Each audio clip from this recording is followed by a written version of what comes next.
여러분이 지금까지 알고 있던 상식 하나 오늘 깨드릴게요. 인간은 반드시 죽는다. 포유류는 늙으면 끝난다. 이거 사실 반만 맞는 얘기입니다. 이 순간 아프리카 지하 1m 흙 속에 연구비 한 푼 안 쓰고 사람으로 치면 800년을 사는 생물이 이미 살고 있어요. 지중해에는 다치거나 늙으면 48시간 만에 몸을 통째로 리셋해서 아기로 돌아가는 4.5mm짜리 해파리가 떠다니고 있고요. 공짜로요. 진화가 공짜로 해낸 답이에요. 그런데 진짜 소름 돋는 건 따로 있습니다. 제프 베이조스가 이걸 보고 한 회사에 30억 달러, 우리 돈 4조 원을 한 방에 넣었어요. 구글은 12년째 쫓고 있고 어떤 기업가는 자기 몸을 실험대에 올려놓고 매년 27억 원을 씁니다. 이 돈이 왜 조용히 한쪽으로 쏠리고 있는지 뉴스는 절대로 말하지 않아요. 2025년 미국 의사협회 윤리저널이 딱 한 문장으로 경고했습니다. 이 기술이 오면 자유민주주의의 기반이 부식될 수 있다.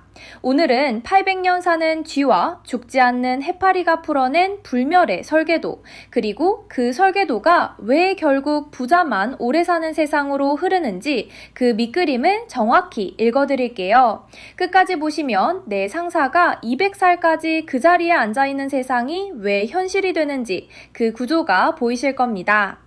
공짜로 800년을 사는 생물이 있습니다. 그런데 실리콘밸리 억만장자들은 지금 그 비밀을 따라잡으려고 수천억을 쏟아붓고 있습니다. 세상의 읽기 시작합니다. 이거 과장 아니에요. 2025년 사이언스지에 실린 논문 얘기고 제프 베이조스가 30억 달러를 한 방에 넣은 회사가 쫓고 있는 답이기도 합니다. 근데 여기서 진짜 흥미로운 게 뭐냐면요. 이 생물들은 돈 한 푼 안 쓰고 이미 불멸을 해내고 있다는 거예요. 오늘 우리가 봐야 할 건 두 가지입니다. 이 생물들은 대체 뭘 알고 있는가? 그리고 이게 왜 결국 부자만 오래 사는 세상으로 흐르고 있는가? 자, 그럼 생물 얘기 꺼내기 전에 질문 하나 먼저 던져볼게요.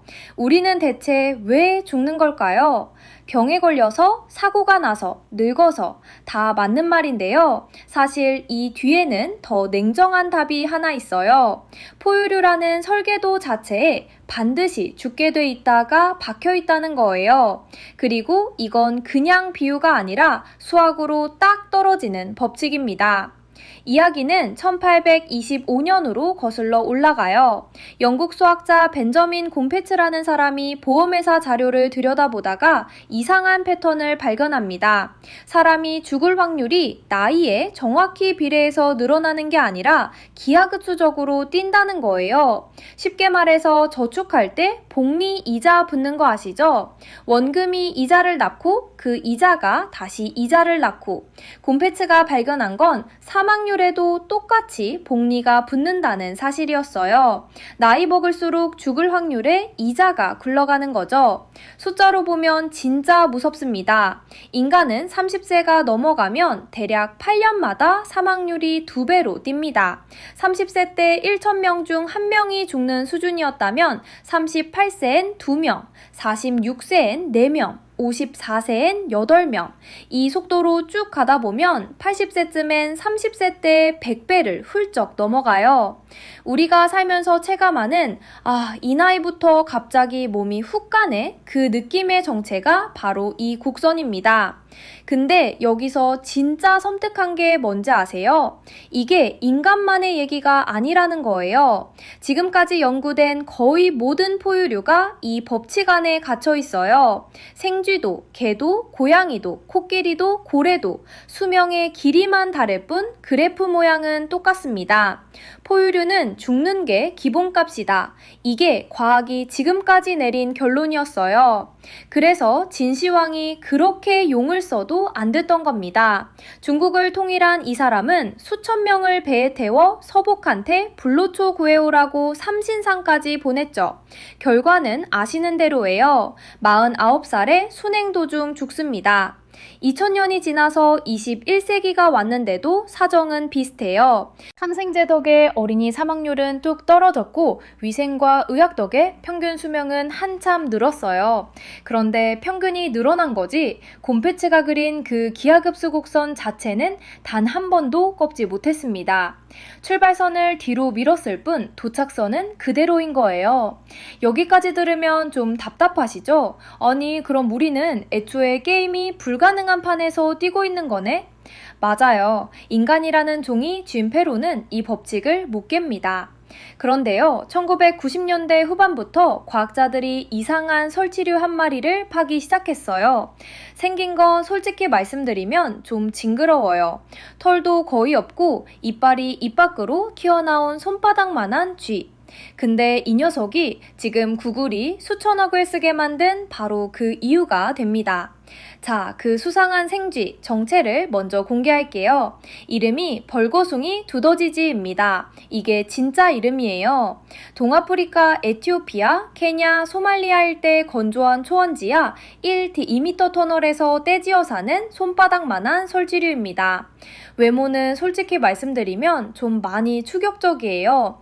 털이 하나도 없고 피부가 쭈글쭈글하고 앞니 2개가 입 밖으로 튀어나와 있어요. 처음 보시면 이게 포유류가 맞나 싶으실 겁니다. 그런데 이 혐오스럽게 생긴 녀석이 지금 구글이 수천억을 쏟아붓고 있는 이유예요. 아, 잠깐요. 메커니즘 알려드리기 전에 한 가지 짚고 갈게요. 구글이 왜 이런 기괴한 쥐한테 돈을 써 하실 수 있는데요. 이거 유튜브 루머 아니고요. 2025년에 세계 최고 학술지 사이언스지에 정식 논문으로 실린 얘기입니다. 구글이 직접 만든 안티에이징 회사 칼리코랩이 노체스터대 고르브노바 셀루아노프 연구실과 함께 밝혀낸 결과예요. 그럼 이제 본론 갑니다.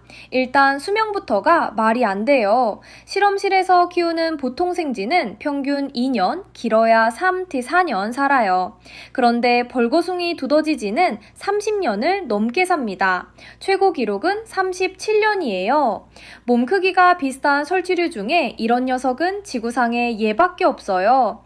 인간 기준으로 체급 환산하면 대략 800살 사는 거랑 비슷한 스케일입니다.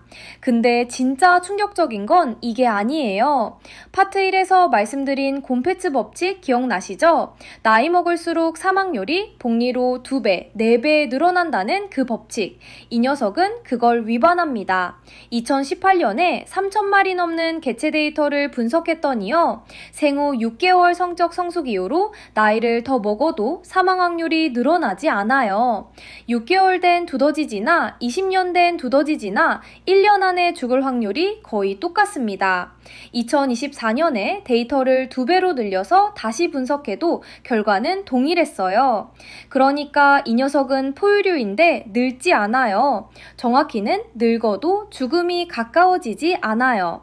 이게 왜 빅테크가 미친 듯이 달려드는지 아시겠죠? 구글이 2013년에 바로 이 질문 하나 들고 칼리코라는 회사를 차립니다. 초대 CEO가 제넨테크 CEO 출신 아서 레빈슨이었고요. 2013년 타임지 표지에 이 회사 얘기가 대문짝만하게 실려요. 표지 제목이 뭐였는지 아세요? 구글이 죽음을 풀 수 있는가? 이때부터 실리콘밸리의 수명전쟁이 공식적으로 시작된 겁니다. 자, 그럼 이 녀석이 대체 뭘 가지고 있길래 안 늙는 걸까요? 사이언스지 논문 핵심을 쉽게 풀어드릴게요. 답은 시가스라는 단백질이에요. 시가스가 뭐냐면 원래 우리 세포 안에서 바이러스 경보기 역할을 하는 애예요. 근데 이 녀석이 인간이나 보통 쥐 몸에서는 아주 못된 보업을 하나 해요. DNA가 손상돼서 수리팀이 고치러 와야 하는 순간에 이 수리팀을 못 들어오게 막아버립니다. 비유하자면요. 건물에 불이 났어요. 소방대원이 달려왔어요. 그런데 입구를 지키는 경비 아저씨가 규정상 신분증 없으면 못 들어갑니다 하면서 소방대원을 돌려보내는 거예요. 이런 꽉 막힌 경비가 우리 세포 안에 상주하고 있다는 거죠. 그래서 DNA 손상이 조금씩 쌓이고 그게 곧 노화입니다. 그런데 벌거숭이 두더지지는요, 이 경비 아저씨의 근무 매뉴얼이 수정돼 있어요. 정확히 아미노산 4개가 진화 과정에서 변이됐습니다. 딱 4글자 바뀌었을 뿐인데 이 경비가 완전히 다른 사람이 돼요. 소방대원을 막는 게 아니라 오히려 같이 불 끄러 뛰어들어가는 협조자로 업그레이드 됩니다. DNA 수리가 훨씬 빨리, 훨씬 정확하게 이뤄져요. 여기서 진짜 소름 돋는 실험이 나옵니다. 연구진이 이 두더지지 씨가스 유전자를 나이든 일반 생쥐한테 주입해봤어요. 아데노바이러스 베터라는 운반체에 실어서 몸속에 넣은 거죠. 그랬더니 늙은 쥐의 흰털이 줄어들고 노쇠지표가 떨어지고 혈중 염증 수치가 내려갔어요. 회춘한 겁니다. 초파리한테 같은 유전자를 넣었더니 평균 수명이 60일에서 70일로 늘었어요. 반면 인간 씨가스를 넣은 초파리는 50일로 더 짧아졌고요. 인간 버전은 노화를 앞당긴다는 소리예요. 정리하면 이렇습니다. 이 녀석은 진화 과정에서 공짜로 아미노산 4글자 바꾸는 걸로 곰패치의 복리 저주에서 빠져나왔어요. 인간 주머니로 30년, 두글돈으로 10년 넘게 쫓아가는 답을 두더지지는 아프리카 지하에서 이미 들고 있었다는 겁니다. 근데 두더지지는 그래도 오래 산다는 얘기죠. 이제 진짜 판을 뒤집는 녀석을 보여드릴게요. 아예 안 죽습니다. 무한으로요.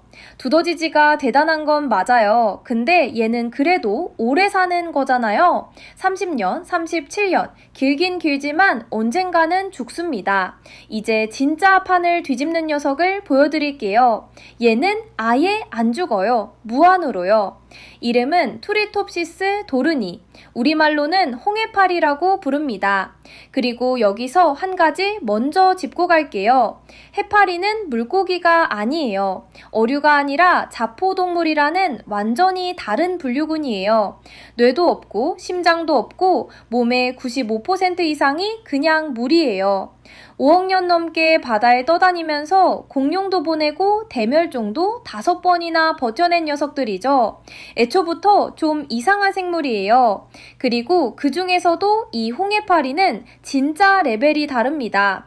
크기부터 보실까요? 성체 크기가 지름 약 4.5mm예요. 여러분, 새끼손가락 손톱 정도라고 생각하시면 돼요.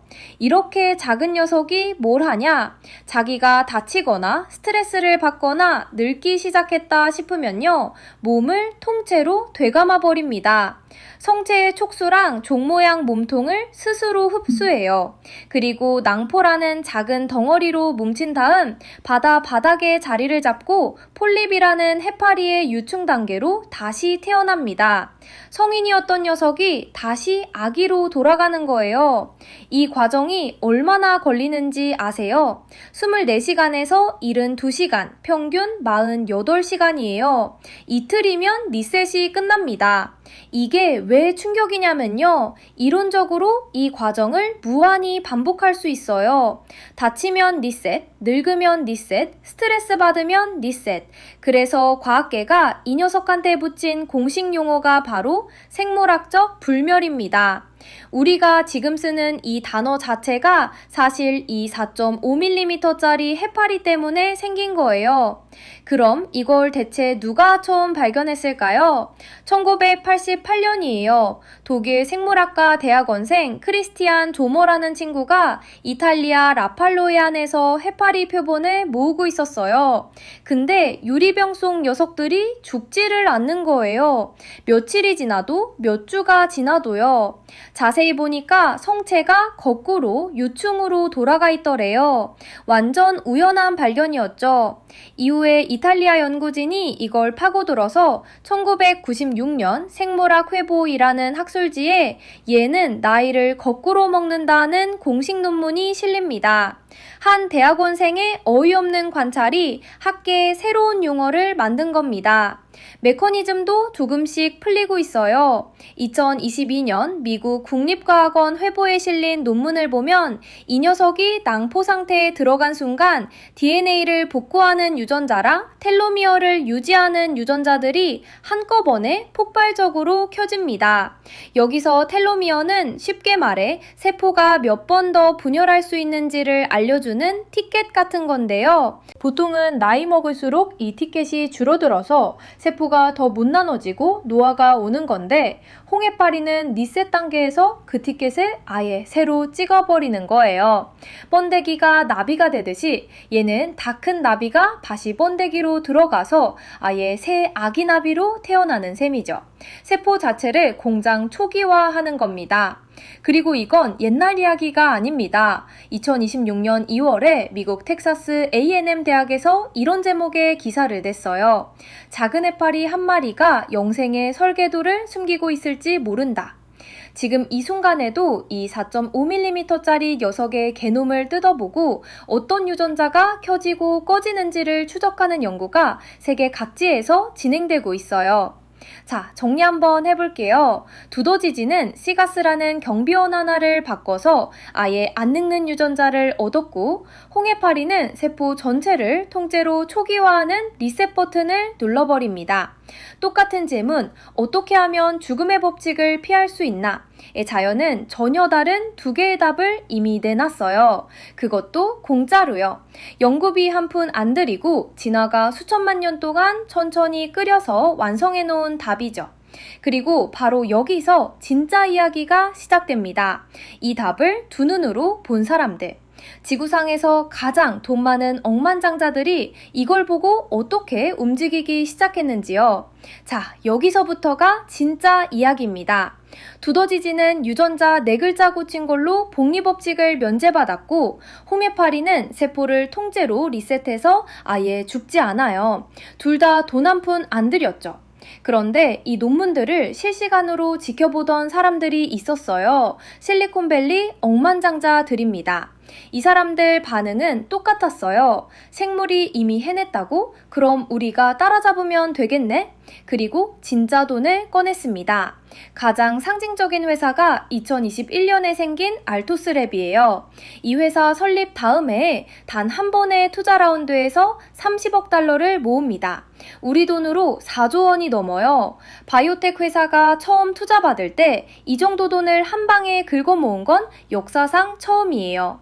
이 돈을 넣은 사람이 누구냐? 아마존의 제프 베이조스, 페이스북 초기에 들어가서 대박낸 유리 밀러, 그리고 이 회사가 영입한 과학자 1호가 야마나카 시냐 교수예요. 2012년에 다 자란 세포도 다시 어린 세포로 되돌릴 수 있다는 걸 증명해서 노벨상을 받은 분입니다.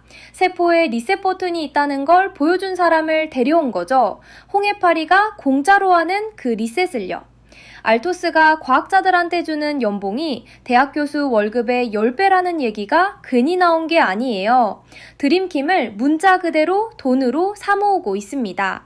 근데 구글의 자회사 칼리코는 최근 첫 번째 큰 벽을 만났어요. 2013년에 설립될 때만 해도 타임지 표지에 구글이 죽음을 풀 수 있을까라는 문장이 박혔던 회사예요. 그런데 2025년 1월에 파트너사와 같이 개발하던 누게릭병 치료제 임상이 실패했다는 보도가 떴습니다.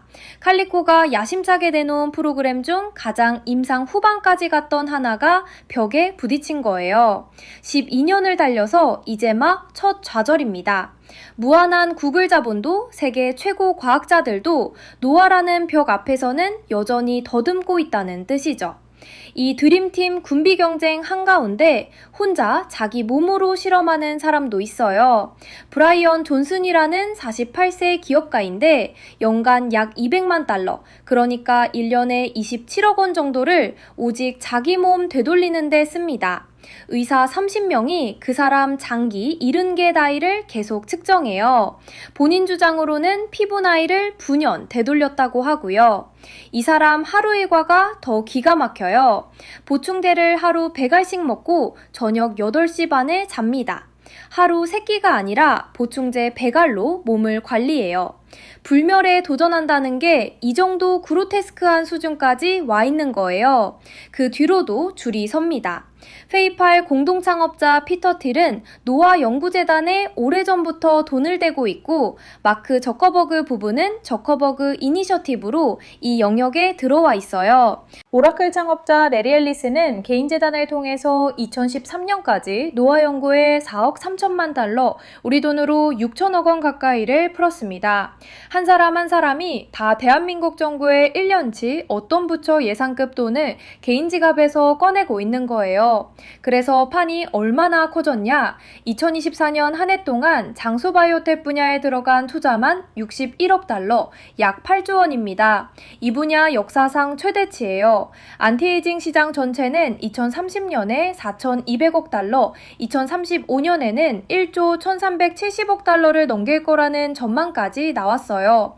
어마어마한 돈이 한쪽으로 쏠리고 있는 거죠. 그리고 이 판을 이끄는 사람들이 제시하는 목표가 하나 있어요. 장소 탈출 속도라는 개념인데 말이 어렵게 들리지만 뜻은 간단합니다. 의학이 1년의 수명을 1년 이상 늘려주게 되는 순간이 오면 그때부터는 죽음을 영원히 앞지르는 거예요. 이걸 제창해온 오브리드 그레이라는 과학자는 2025년, 지금 앞으로 12년에서 15년 안에 이 지점에 도달할 확률이 반반이라고 말합니다. 물론 이 양반은 20년 넘게 비슷한 예측을 반복해왔기 때문에 회의적인 시선도 많아요. 쥐실험이 사람에 그대로 먹힌다는 보장도 없고요.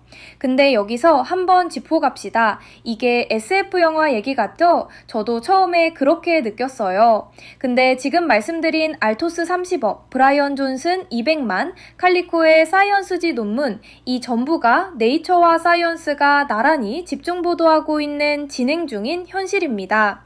공상과학이 아니라 2025년 실험실에서 실제로 벌어지고 있는 일이에요. 혐오스러운 쥐 한 마리와 손톱만한 해파리가 공짜로 해낸 그 답을 인류 최고 부자들이 수십 조를 써서 추격 중이라는 게 지금 이 순간의 그림이에요. 근데 만약에요, 이 추격이 진짜 성공한다면 그 열매가 우리 모두한테 똑같이 오지는 않을 거라는 게 진짜 문제입니다. 자, 여기까지 들으면 이런 생각이 드실 수 있어요. 야, 그래도 기술 발전이면 결국 다 같이 혜택 보는 거 아니야? 핸드폰도 처음엔 회장님만 썼는데 지금은 초등학생도 쓰잖아. 네, 저도 그렇게 생각하고 싶어요. 근데 이 기술은 조금 다릅니다. 왜 다른지 지금부터 말씀드릴게요. 일단 지금 지구상의 현실부터 보죠. 이미 나라별로 수명 격차가 무려 31년입니다. 노르웨이에서 태어난 사람은 평균 83년을 살고요. 아프리카 차드에서 태어난 사람은 평균 52년을 삽니다. 31년이요. 아직 아무도 해충 기술 같은 거 안 썼는데도 태어난 나라가 어디냐에 따라 평생이 이만큼 차이 납니다. 여기에 수백만 달러짜리 회춘 프로토콜이 얹히면 어떻게 될까요?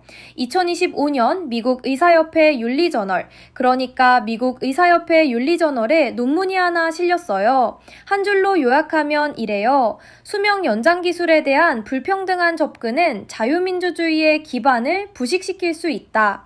굉장히 무거운 표현이에요. 부식시킨다. 왜 이런 말을 학술지가 쓸까요?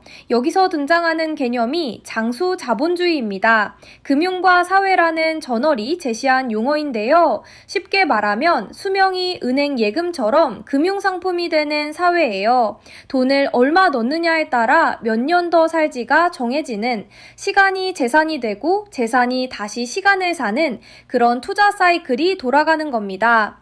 한번 상상해 보세요. 만약 내 회사 50대 CEO가 연 200만 달러를 몸에 투자해서 계속 회춘하고요. 70세가 돼도 40대 몸으로 현역이고 100세가 돼도 안 물러나요. 반면 일반 직장인인 나는 그냥 평균 수명대로 퇴장합니다. 그러면 내 자리로 승진이 올라올까요? 부모 세대에서 자식 세대로 부가 넘어올까요? 정치 권력은 교체될까요? 승진도 막히고 상속도 사회도 막히고 정치도 막혀요. 이게 바로 불멸 카스트입니다. 수명이 계급이 되는 사회.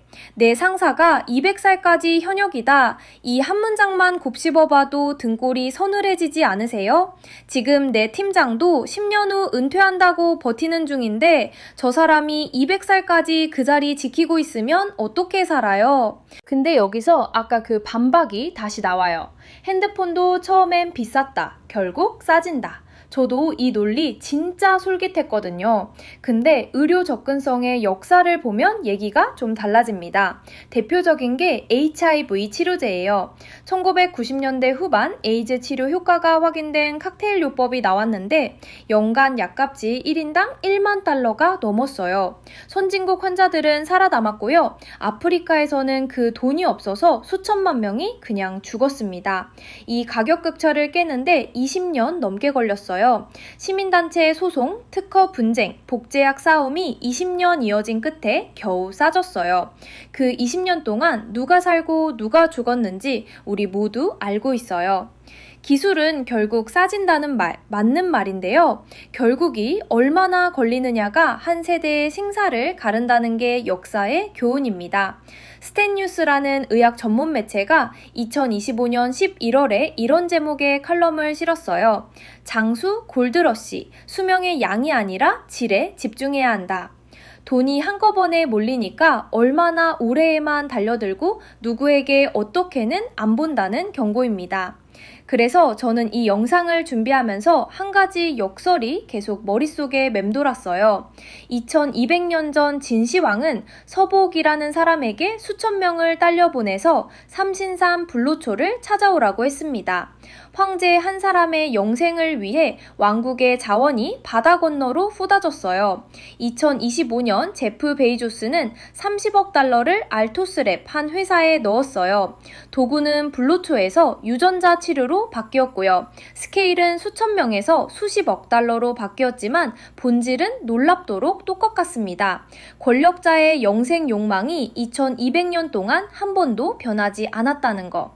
그래서 오늘 우리가 진짜 물어야 할 질문은 언제 불멸이 오느냐가 아니에요. 불멸이 왔을 때 누가 그걸 손에 쥐느냐입니다. 이건 더 이상 생물학 이야기가 아니고요. 누가 시간을 살 수 있는 사람이고 누가 살 수 없는 사람인가, 그 권력 구조의 이야기예요.